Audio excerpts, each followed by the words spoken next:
J'entrais toujours au niveau du département de l'hémodialyse à l'hôpital avec un pincement dans le cœur. J'étais tellement choqué quand j'arrivais à cet endroit. Je pouvais davantage rendre grâce à Dieu qui m'a sorti de cette situation où j'aurais pu me trouver, parce que je regardais tous ces patients de tous âges à l'hémodialyse qui se faisaient dialyser tellement régulièrement, je vais dire régulièrement, et qui avaient au fil des jours subi des transformations de leur corps. Mesdames, Messieurs, salut et bienvenue à la 6e partie de mon témoignage. Pour ceux qui ne me connaissent pas,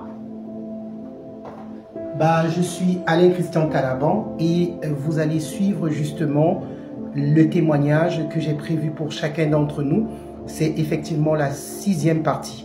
J'ai été sauvé d'une mort certaine. Alors, comme je le disais dans la précédente partie, c'est-à-dire la 5e partie, après avoir séjourné chez mon ami pendant environ 3 semaines, puisque je suis quitté de l'hôpital pour être chez mon ami afin de pouvoir faire des visites ambulatoires aisément, puisque personnellement j'avais besoin d'un endroit calme, d'un lieu sans bruit, surtout que j'étais encore assez fragile et convalescent. Donc j'ai fait un séjour chez mon ami qui, avec son épouse, ont bien pris soin de moi. C'était des moments où j'avais la capacité de pouvoir recevoir des visites. C'était des moments où je pouvais être ouvert un peu plus aux amis, aux frères, etc. Donc j'ai donc fait un bon séjour sur cet ami et puis on s'est retrouvés. Et puis je me suis retrouvé à rentrer chez moi où j'ai été accueilli par ma famille qui m'attendait, je vais dire mes enfants, qui m'attendaient depuis déjà 2 mois. Ils avaient fait plus de 2 mois sans me voir. C'était une grosse chaleur familiale qui m'a accueilli chez moi. Et j'ai profité également de la présence de ma grande sœur qui est venue du Canada afin de pouvoir prendre soin de moi pendant cette période de convalescence. Et comme je l'ai dit à la 5e partie, ça a été une période aussi assez difficile puisque il fallait que je commence à être de plus en plus indépendant. Et pourtant que naturellement on venait à peine de trouver le mal qui me traumatisait depuis tout ce temps-là. J'étais sous traitement à la fois médicamenteux et à la fois constamment à l'hôpital en tout cas. Et pendant que j'étais à la maison, j'ai été foudroyé par une douleur atroce au niveau de mon dos, au bas du dos. Je ne pouvais pas me mouvoir ni à gauche ni à droite. J'ai insisté dessus à la partie précédente. J'ai eu ces douleurs pendant 2 semaines, atroces pendant 1 semaine et progressivement la 2e semaine, elle a eu par la grâce de Dieu à partir. On m'a donné des analgésiques, en fait des médicaments qui m'ont soulagé et avec le soutien de ma grande sœur qui était constamment dans la prière, j'ai pu m'en sortir. Mais c'était des douleurs vraiment atroces. Jusqu'ici, on ne peut pas expliquer véritablement où cette douleur, d'où cette douleur venait. Alors j'ai continué justement à me remettre petit à petit. J'avais des difficultés sérieuses à pouvoir me mouvoir. Et comme vous pouvez le voir, comme vous l'avez vu dans la vidéo, je ne pouvais pas faire des mouvements de reins, je ne pouvais pas aisément danser. Et ma sœur me soutenait, me forçait à pouvoir faire davantage des efforts. Je le faisais contre mon propre gré puisque j'avais énormément de douleurs.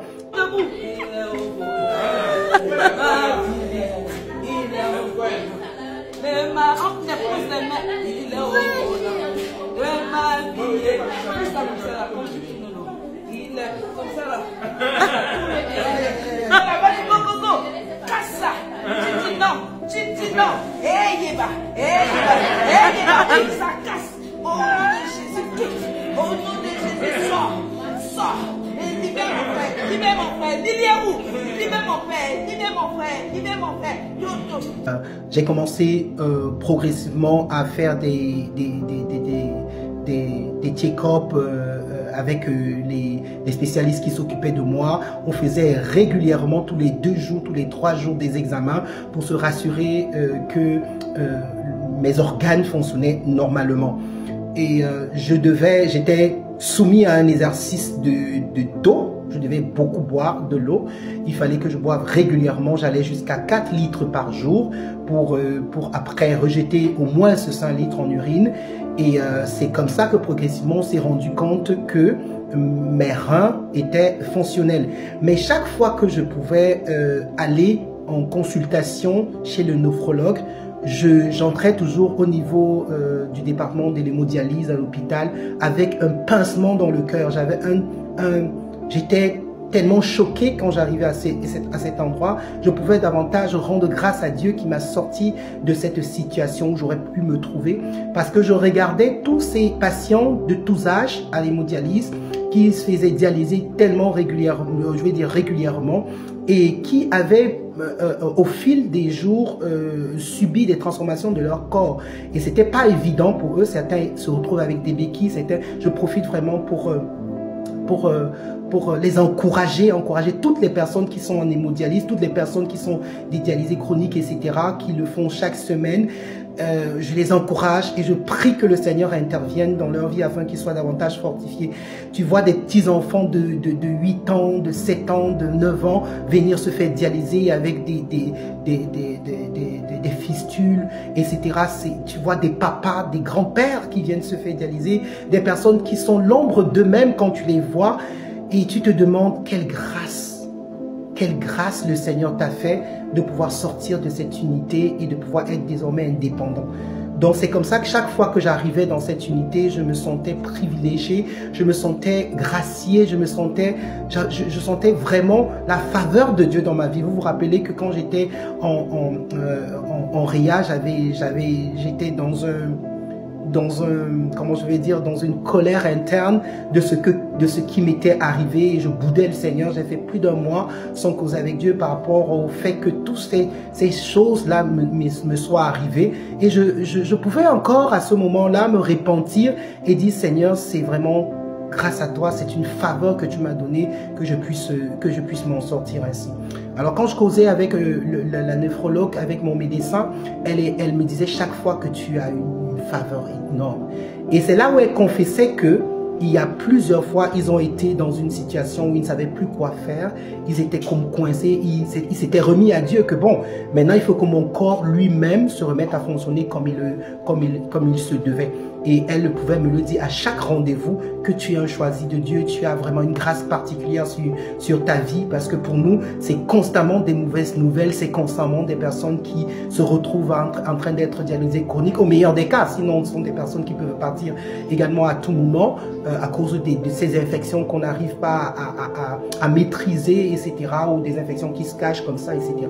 Et elle me challengeait à pouvoir véritablement être fortifié, à pouvoir davantage espérer au Seigneur. J'étais fier de me retrouver devant un professeur qui croit vraiment à la puissance de l'action du Saint-Esprit dans notre vie, et je pouvais encore remercier le Seigneur de m'avoir mis sur son chemin, parce qu'elle avait pris mon cas de manière personnelle, parce qu'il y avait un autre néphrologue qui s'occupait de moi, mais elle a décidé justement, parce que c'était un cas très complexe, de pouvoir vraiment prendre ses 25 années d'expérience et de pouvoir travailler progressivement pour que nous puissions nous en sortir.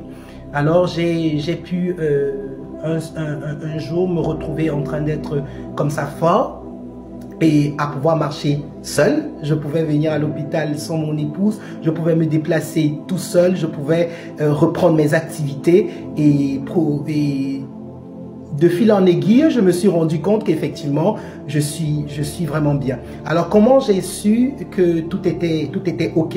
C'est qu'il fallait faire un dernier test avant que je ne puisse me déplacer du pays. Il fallait que je me rassure que toutes mes organes sont OK, que ce soit au niveau de mon cœur, que ce soit au niveau de mes poumons, que ce soit au niveau de mon rein, partout, que tout soit OK, et que je puisse avoir aussi une bonne... Parce que j'avais un gros problème d'anémie. Je ne l'ai pas dit. J'avais un gros problème d'anémie. Je me retrouvais parfois à 6, parfois à 7 milligrammes. Donc, il fallait me remonter régulièrement. Je prenais des médicaments qui, malheureusement, me donnaient énormément de nausées. Et j'ai pu, par la grâce de Dieu, je ne sais pas comment ça s'est passé, mais j'ai pu remonter jusqu'à être à 10, et avant de me déplacer à être à peine à la limite normale acceptable, la limite acceptable en ce qui concerne le sang. Donc, il fallait donc faire tous ces examens pour se rassurer que tout est parfait dans mon organisme avant que je ne puisse me déplacer, parce que la prise en charge à l'étranger, il fallait naturellement, vous pouvez imaginer ce que ça peut coûter, ce que ça peut entraîner. Donc il fallait qu'en quittant au pays, que je puisse avoir tout le nécessaire, du moins que je puisse être totalement restauré, du moins au minimum près. Donc c'est comme ça qu'on a fait tous les tests et de manière formidable, les résultats sont sortis assez parfait, tout était nickel en moi et on a commencé à rendre grâce. Mais comme ma famille avait besoin de se rassurer également que la prise en charge au pays était excellente et que j'étais en bonne santé, il a fallu donc justement qu'on puisse faire également, que je puisse également me faire consulter ici à l'étranger afin de pouvoir comparer les résultats qui avaient été faits au pays et tout ça. Donc quand je suis arrivé, on s'est fait consulter, je me suis fait consulter ici et le médecin qui m'a consulté était tellement surpris d'où je venais, des résultats du départ et les résultats finaux qui ont été faits. Vraiment, il a compris qu'il y a eu quelque chose qui s'est passé.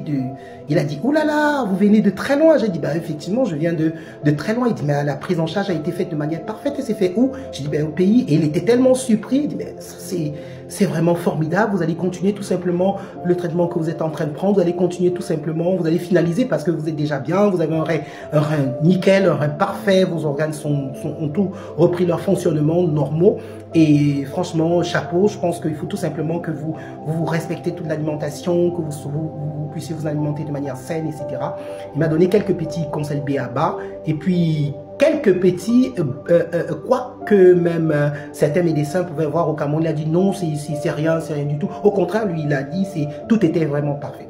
Donc, je me suis rendu compte, effectivement, je suis guéri, je suis totalement guéri et j'ai voulu passer ce temps pour rendre grâce à Dieu pour la main bénie de l'Éternel dans ma vie, pour le soutien que j'ai reçu de la part de tous les bien-aimés, parce que si aujourd'hui je peux témoigner, c'est par la grâce de Dieu, c'est par la communion fraternelle, le soutien des bien-aimés dans tous les sens. Comme je vous ai dit dans les précédentes vidéos, j'ai eu une assistance formidable de tout le corps de Christ, des bien-aimés qui pouvaient appeler des États-Unis, du Canada, de la France pour prier pour moi, pour me soutenir dans la prière. Le Seigneur pouvait motiver des personnes qui ne savaient même pas que j'étais dans un état sanitaire délicat, qui pouvaient prier pour moi et appeler, dire mais qu'est-ce qui se passe, parce que j'ai eu la révélation que je dois prier pour Alain Christian, et on se rendait compte que le Seigneur avait suscité vraiment des sentinelles de par le monde pour pouvoir me porter dans sa présence et afin que je puisse véritablement sortir de ce gouffre dans lequel je suis.